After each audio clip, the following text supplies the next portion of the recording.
ओम नमो भगवते रामकृष्णाय। सार्थक परिपूर्ण जीवन के लिए महत्वपूर्ण सीख स्वामी चित्तात्मानंद जी महाराज जी की महान पुस्तक जीने की कला से अध्याय 2 प्रेम की अद्भुत शक्ति। इस विचारोत्तेजक प्रसंग में पवित्र एवं निस्वार्थ प्रेम का सर्वोच्च यशगान किया गया है। प्रेम की विजय। अपने सुंदर ग्रंथ में प्रेम की शक्तियां में एक रूसी अमेरिकी समाजशास्त्री पिट्रिम सोरोकिन कहते हैं, निस्वार्थ प्रेम में अत्यधिक अधिकांश लोगों की कल्पना से भी अधिक रचनात्मक तथा आरोग्यकारी क्षमताएं होती हैं। प्रेम शारीरिक, मानसिक तथा नैतिक स्वास्थ्य के लिए जरूरी एक संजीवनी शक्ति है। परोपकारी लोग अहंकारी लोगों की अपेक्षा अधिक दीर्घायु होते हैं। स्नेह से वंचित बच्चे जीवन शक्ति, नैतिक तथा सामाजिक दृष्टि से क्षीण हो जाते हैं। अपराधी, रुग्ण तथा आत्मघाती प्रवृत्तियों और घृणा, भय तथा स्नायु रोगों के लिए प्रेम सर्वाधिक सबल प्रतिरोधक है। गहन तथा स्थायी सुख के लिए यह एक अपरिहार्य साधन है। यह अच्छाई तथा स्वाधीनता का सर्वोच्च रूप है। मानवता के उत्कर्ष हेतु यह सर्वश्रेष्ठ और सर्वसमर्थ शिक्षा परक शक्ति है। सभी मनुष्यों के प्रति समर्पित अपार प्रेम की शक्ति ही इस धरा के अंतर मानवीय संघर्षों पर विजय पा सकती है और मानव द्वारा मानव की आगामी परीक्षाओं को रोक सकती है। प्रेम के बिना कोई भी सशस्त्रीकरण, युद्ध, कूटनीतिक चालें, उत्पीड़क पुलिस दल, विद्यालय शिक्षा, आर्थिक या राजनीतिक उपाय और हाइड्रोजन बम तक आसन अर्थ को नहीं रोक सकते, आसन अनर्थ को नहीं रोक सकते। यह चमत्कार तो बस प्रेम ही कर सकता है, बशर्ते हम उसके स्वरूप को ठीक ठीक जान लें और उसके उत्पादन, संचय तथा उपयोग के सक्षम उपायों से भी परिचित हो जाएं। प्रेम अमृत स्वरूप है।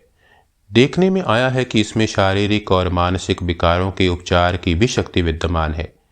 मन में घृणा का भाव रखने वाला व्यक्ति न केवल अपना मानसिक संतुलन खोता है, अपितु अपने जीवन और स्वास्थ्य को भी क्षति पहुंचाता है। दूसरी ओर प्रेम, सहानुभूति तथा मैत्री भाव न केवल व्यक्ति को मानसिक शांति कायम रखने में मदद करते हैं, अपितु ये एक संतुलित दृष्टिकोण भी पैदा करते हैं।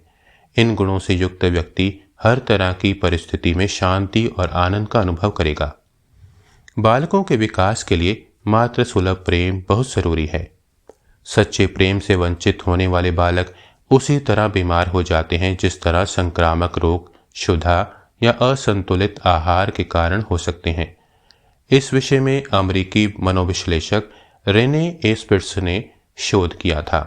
उन्होंने एक अनाथालय में 34 लावारिस शिशुओं की मृत्यु को फिल्माते हुए उसकी रिपोर्ट तैयार की।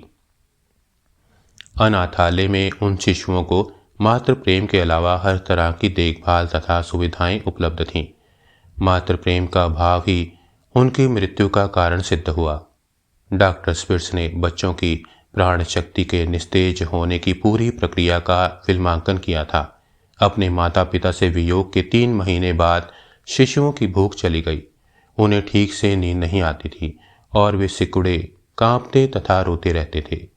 2 महीने और बीतने पर वे जड़ बुद्धि प्रतीत होने लगे। जन्म के पहले वर्ष में 27 और दूसरे वर्ष में 7 लावारिस शिशुओं की मृत्यु हो गई। 21 शिशु ही बचे रह गए, पर वे भी इतने बदल गए कि बाद में उन्हें जड़ बुद्धि की श्रेणी में ही रखा जा सकता था।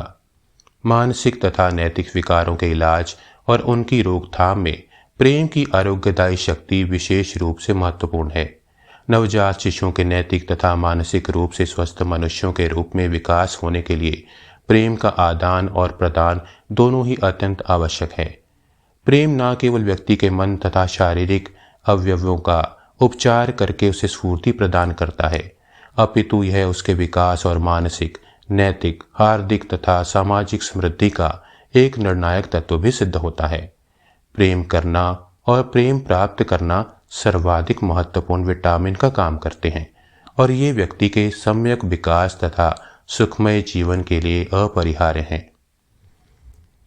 कल हम एक महत्वपूर्ण विषय सेवा की भावना पर चर्चा करेंगे। ओम शांति शांति शांति। हरि ओम तत्सत। श्री राम कृष्ण अर्पणमस्तु।